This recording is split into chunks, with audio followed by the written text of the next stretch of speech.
I never believed in ghosts. At least, not until that night. It started with a dare, the kind you accept only because you don't want your friends to call you a coward. There was an old house on the edge of town, swallowed by the forest, its windows like blind eyes, its doors nailed shut decades ago.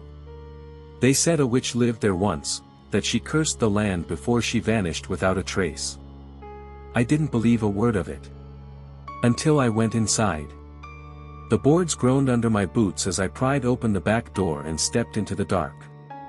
The smell hit me first, damp rot, burned wood, and something sweet, like spoiled fruit. My flashlight flickered weakly against peeling wallpaper and sagging ceilings. Just a house, I whispered, trying to convince myself. Just wood and dust. But it wasn't just wood and dust. The silence was wrong. Too heavy, like the air itself was listening. And then I heard it, a faint whisper coming from upstairs. A woman's voice. Soft. Calling my name. I froze. No one knew I was here. No one could know. Hello. My voice cracked. Who's there? The whisper stopped. And then, footsteps. Slow. Deliberate. Coming down the hallway above me. I backed toward the door, but it slammed shut with a deafening bang, though I hadn't touched it. My flashlight died. In the blackness, I heard breathing, ragged, shallow, right beside my ear. I turned, swinging wildly at the dark, and felt something brush against my arm. Cold. Wet. Like a dead hand. And then, for a heartbeat, the darkness thinned. A pale figure stood at the top of the stairs.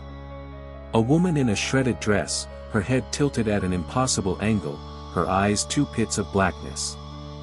She smiled. And I knew, I wasn't alone in that house. I never had been. I stumbled back until my shoulder slammed into the wall.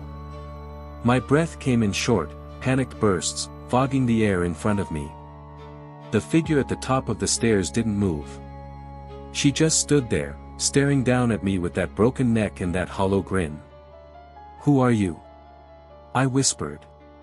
But deep down, I already knew the answer, she wasn't alive. The temperature dropped so fast my teeth started chattering. The boards beneath my feet vibrated, as if something huge was moving inside the walls. And then, the woman moved. Not walked, glided, jerking closer in short, twitching bursts, like a puppet yanked by invisible strings. Halfway down the stairs, she stopped again. Her lips parted, and I heard a voice, but it wasn't hers. It was dozens of voices, overlapping, whispering the same word over and over. Stay. I bolted toward the back door, slamming my fists against it. It didn't budge. I tried the windows, nailed shut.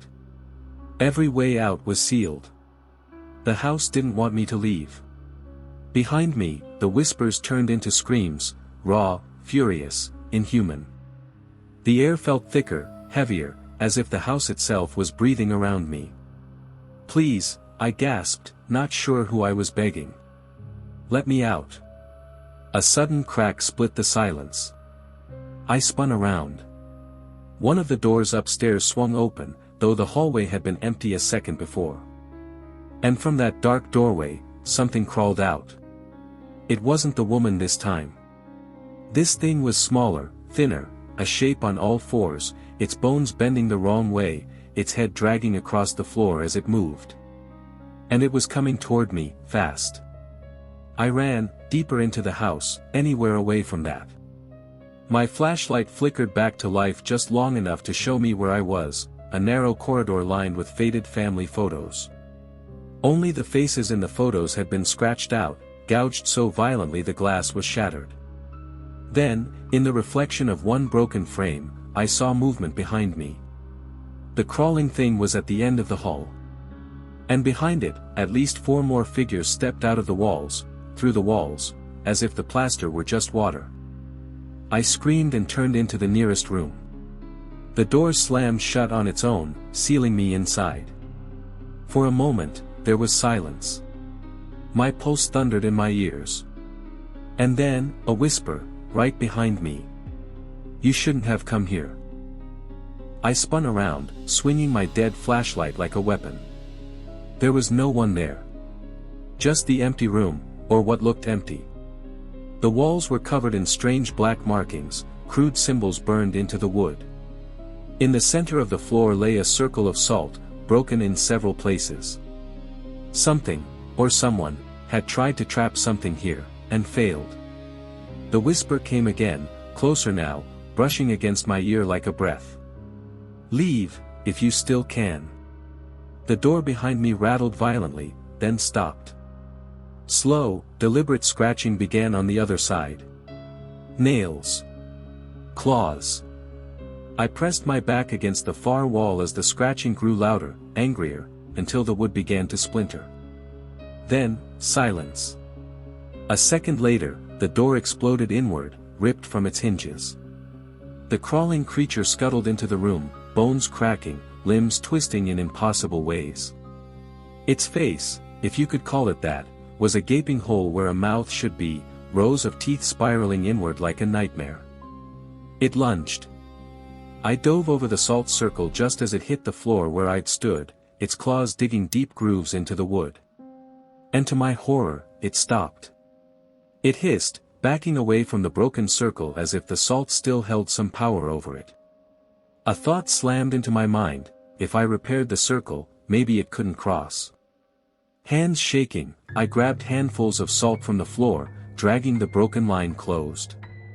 The thing screamed, a high, piercing wail that shattered the light bulb above me and plunged the room into darkness again. When the last gap was sealed, it was gone. Just, gone. My relief lasted only seconds. Because from the hallway came heavy footsteps. Slow. Steady. Too heavy to belong to that crawling thing. The woman appeared in the doorway, her head still hanging at that sickening angle. But this time, she wasn't smiling. Her eyes, black voids, locked onto the circle at my feet. "You think that will save you?" she asked, her voice layered with dozens of others. It didn't save me. And then the walls began to bleed. Thick, black liquid oozed from the symbols, dripping down like ink. The floorboards shifted beneath me, buckling and groaning as if the house itself was waking up. The woman stepped into the room. The salt hissed beneath her feet, but she didn't stop. The circle wasn't working anymore. "Now you stay," she whispered. "Like all of us." The floor cracked open beneath me. And I fell screaming into the dark. I hit the ground hard, the air punched from my lungs. Darkness swallowed everything. For a long moment, I didn't move, afraid that if I did, something would reach out from the black and drag me deeper. When I finally lifted my head, I realized I was in a basement. Not an ordinary basement, this place was older than the house above, built of rough stone, slick with moisture. The air was colder here. And heavier. Like I was breathing in someone else's breath. Faint candlelight flickered at the far end of the room. I crawled toward it, every muscle shaking, and then I saw them. Dozens of shapes stood in a rough circle around the light. At first I thought they were mannequins, until one turned its head toward me. Their eyes were gone. Their mouths sewn shut with coarse black thread. And they swayed gently, as if moved by a wind I couldn't feel. I stumbled back, choking on a scream. That's when I heard her again, the woman. Her voice came from everywhere at once, echoing off the stone. "We tried to leave too," she said. "We begged. We prayed. But this house, it doesn't let go." The figures turned toward me in unison.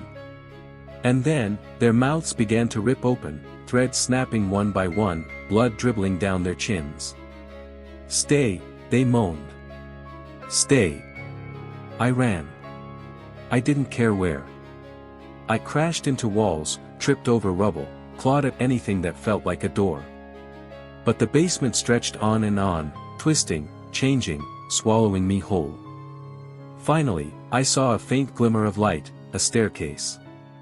Salvation. I sprinted toward it, my heart hammering.